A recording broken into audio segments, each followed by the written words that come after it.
ఏంటి ఇవ్వాలా, కాళ్ళ టెన్షన్లు ఏంటి ఇవ్వాలా, బడ్జెట్ స్పీచ్ ఎలా మాట్లాడాలా, ఇవన్నీ కూడా మనం ట్రైనింగ్ తీసుకోవాల్సిన అవసరం ఉంది. మనం ఏ సిగ్గుపడవసరం లేదు. ప్రజా సమస్యలు నేర్చుకోవడం తప్పు లేదు.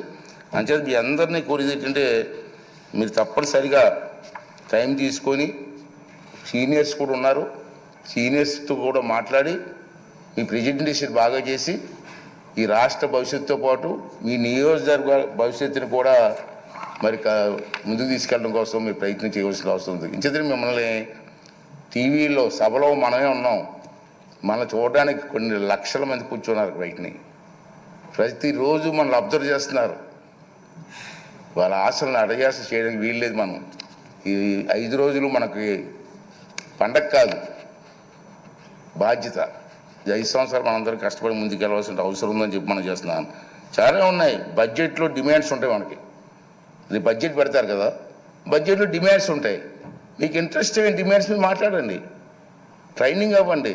కావాలంటే మా ఈ సభాపతి కార్యాలయంలో కొంతమంది ఉంటారు, ఆఫీసులు ఉంటారు, వాళ్ళ దగ్గర నేర్చుకుందాం, ట్రైనింగ్ ఇద్దాం.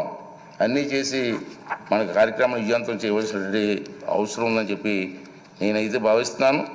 అలాగే మీ అందరినీ కోరేది ఏంటంటే చంద్రబాబు నాయుడు గారు, మన పవన్ కళ్యాణ్ గారు, బీజేపీ నాయకులు ఉమ్మడిగా మనం వెళ్తున్నాం. మన మీద చాలా బాధ్యత ఉందని ఇందుకే చెప్పాను. ఆ సమస్యలు ఏ విధంగా చర్చించారు. బుచ్చి చౌదరి గారు లాంటి పెద్దలు ఉన్నారు, చాలామంది అనుభవం ఉన్న వ్యక్తులు ఉన్నారు, గతంలో మంత్రులు చేసిన వ్యక్తులు ఉన్నారు, చంద్రబాబు నాయుడికి అపారమైనటువంటి అనుభవం ఉన్న వ్యక్తులు ఉన్నారు. ఈ అందరినీ కలిసి మన బాధ్యత. నా ఉద్దేశం ఒకటే, నేను ఒకటే నిర్ణయం తీసుకున్నాను. స్పీకర్ తక్కువగా మాట్లాడాలా, సభ్యులు ఎక్కువగా మాట్లాడాలా, ఆ అవకాశం నేను కల్పిస్తాను. అది బాధ్యత. కానీ మీరు కూడా ట్రై చేయండి, సభ్యుల మీద మాట్లాడండి, ఈ సభకు గౌరవం తీసుకురండి. ఈ 16వ శాసనసభకు ఒక మంచి గుర్తింపు వచ్చేలాగా, గౌరవం వచ్చేలాగా మీ అందరూ కూడా సహకారం అందించాలని చెప్పి ఈ సందర్భం మనం చేస్తూ, అలాగే ముందే చెప్పాను తక్కువ మాట్లాడితే మంచిదని స్పీకరు.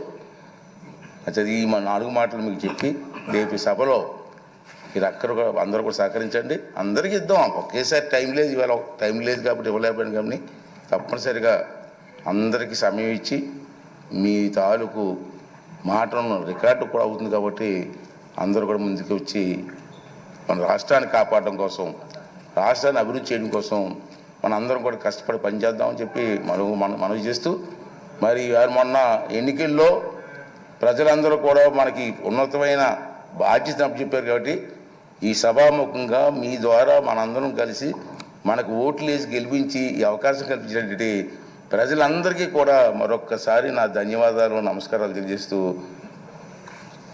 మరి the house is exempt, she died with the consent of the house.